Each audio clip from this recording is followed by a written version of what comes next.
welcome back. I'm Jane Flanders. And I'm Ryan Berkeley, EFG News, Chicago. So Ryan and I were catching breakfast today in a small local diner, support U.S. jobs, and I seem to recall you mentioning something about Snoop Dogg. Ah, yes, Snoop Dogg. Snoop Dogg, the other day, I was with him, and we were in a conference meeting, and he was talking about his new album, and it seems that he has just taken a recent trip to Jamaica, in which he told me his new favorite animal is now a lion. A lion? It's a lion. Oh, Yes, okay. a lion. That's exciting. And the thing is, now he is so impressed with the lion, he no longer can be Snoop Dogg, but is in fact Snoop Lion. Roar. That should be pretty awesome. You know, that kind of reminds me of, Pokemon would start out kind of small and they have kind of one attack that they do, but then they kind of They would morph. They would morph. Yes, yeah. like Pikachu to Raichu or whatever it is. This is kind of like Snoop Dogg to Snoop Lion. I mean, you probably got some extra experience points and Yeah. however that game worked. Yeah, if it was an attack game, you would have a better attack, something like that. And I think it was our NBC counterparts were saying that this earth-shattering effect. Oh, yeah. Yes, They quoted it as an earth-shattering move. I mean, Snoop Dogg has been getting more attention in the news than I think a lot of other catastrophic events that are probably a little bit more earth-shattering than the change of a rapper's name. But still, I mean, this could shake the foundations of the rap world as we know it, because Snoop Dogg is actually now switching to reggae. Yes, he is no longer doing rap. He thinks that promoting the use of weed is better than promoting the use of violence. Right. So weed does make us more peaceful, ladies and gentlemen, and that's always a good thing. There's something to be said for that. There is something to be. So, but with this new Snoop Lion thing, I mean, what's in a name? You know the Nicki Minaj single Starships? Would it have been as successful if it were named Starboats? That is our new name we came up with the other day, Starboats. We were talking about it, and it doesn't really have the same flow. Also, the other I kind of one like it better though. Starboats were meant to fly. Hands up, touch the sky. I mean, star vessels. Star barges. Star barges. I kind of like that one. We like the bulkier feel to the song. It's more important sounding. I almost think we should call NASA and be like, a starship is cool, but a star barge. Or a star boat. Yeah, I kind of like boat. Boat's good. Boat. Star boats. You can rhyme a lot of things with boat. Coat. Moat. The word float, which boats consequently do often. Pote. Is pote a word? Smote. Potent, potable. Potent, potable. What is that from? I don't know. I've heard it. Don't know where it's from. So, names are important. So, I think that's definitely something he needed to look into. Speaking of important names, Scott Walker. Oh, oops. Nicki Minaj. Yes, I did mean she. My bad. Homegirl. Nikki. Big fan of your music. For that. In other news, I was talking to Governor Scott Walker the other day. We actually had met in the hallway of This EFG guy talks News. to everyone. Snoop Dogg, Snoop Lion, Scott Walker. And he says that his plan to save Wisconsin's economy is to cut every single teacher we have left. Every single one. Absolutely everyone. And I asked him what we would do for education. He said, and I quote, "I don't know, but I think it will help." Yeah, I think he's going to plan to put that more on the back burner. Apparently they want to kind of work up to it though, so it's not so much of a shock. Next year they want to demolish all the schools in Wisconsin and set up tents and have one teacher per school, so it'll be kind of back to an 1800s schoolroom. And when I was talking to him, I think eventually he'll try and get rid of that. He thinks education is the problem, period. It's sucking the money out of us. We don't need that anymore. Education is the problem. Today's young people are they're stupid, and there's just no way to fix that. It's a lost cause. Every single one of us are a lost cause. Lost cause. Yes, absolutely sad.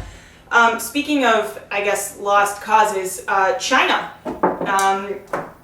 They're a big, huge, enormous country, and we've talked about China before, and they have a lot of economic problems, but one thing the Chinese seem to do better than anyone else is share.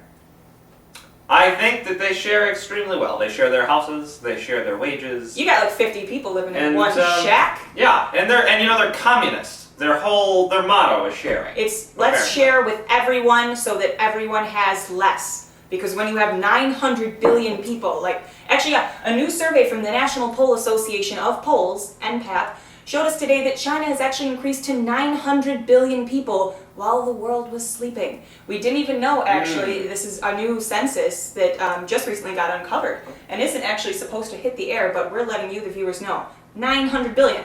So that's why they're making 10 cents an hour, because if you take America's wages, all of our wages, all 300 million of us, and you divide that out by 900 billion, the result is 10 cents. Everyone gets 10 cents an hour. Everyone gets 10 cents an hour. And, It's fair. and that's what they do over there. They're happy with it. And honestly, to make it work over 900 billion people is really impressive. It's still 10 cents an hour. So, I mean, you're making at least 80 cents a day on an 8-hour day. Yeah, those are good wages. You can buy almost a McDonald's cheeseburger with that, with one day. You know, by 2 days, you can get one. Yeah, well, not anymore. They've raised it to $1.20, so it'd almost be 1.5 days' wages. Ouch. Yeah. Wow. Wind power. The Chinese actually lead the world in wind power. Did you know that in 2010 they implemented more than 50% of the world's input of wind power that year? Well, I'm sure they did with 900 billion people working hard for them. Yeah, I mean, a wind turbine's hard to put up, but if you've got 900 billion people working on that wind turbine, you're going to be fine. The interesting thing that scientists are now talking about, though, there is some opposition to wind power. So even though, you know, Kansas alone, actually, in the United States, could provide 90% of America's wind power. But here's the big issue. If China, the Dutch are very big on their, on their wind power. They're very windy place over there. So the Dutch, if everyone puts up a lot of these wind turbines and these start operating, scientists are afraid that it will create a sort of outboard motor effect, because the blades will be sticking out of the surface and spinning, and they will actually propel Earth out of the galaxy. This could be bad. I don't know about you, but I really don't want to be in another galaxy. Right, this one's pretty nice. I mean, it is empty. We are alone, but there is something to be said for that. It is known. It's known. We're going to live here. It's a fact. Sustainable for life. We don't know that about other galaxies. We don't know that they have that. So, personally, no outboard motor. If anything, maybe an inboard. Because I like the look of those better anyway. I'm always on boats. Much more chic. Much more chic. Much more Sleek and chic. Sleek and chic. It's very nice. So yeah, wind power, it's also had a lot of problems with people saying it's going to kill lots of bats.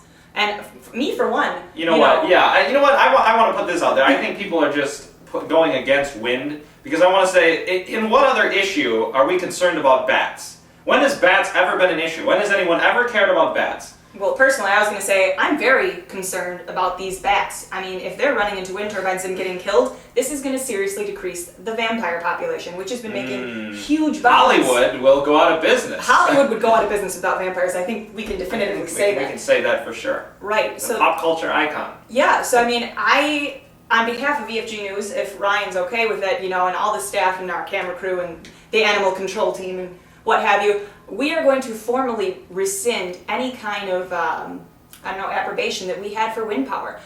Basically, we don't like wind power anymore here at EFG because of the bats and the outboard motor effect. No wind power. No wind power. We need to stick with coal and carbon dioxide and things that pump a big black cloud into the atmosphere to protect us. If the aliens can't see in, they might not want to take over. That's correct. That is correct. Yeah. On a very similar note, Monty Python might be the worst movie ever. From the National Poll Association, Monty Python has actually been voted the worst movie of the 20th century. The absolute worst one. Apparently there's no plot. It absolutely is horrible movie. And because there were several people who recommended this to Ryan and I, anyone who recommended that can please just shut off the station and just leave us be. Because please never give us a recommendation again. And if you like this movie, if you like that movie, just don't watch any more cinema. Don't do it. Don't talk about it. Don't comment on it. Nothing. That movie was 2 hours of my life that are gone. Me and Jane watched it together. It was absolutely horrific.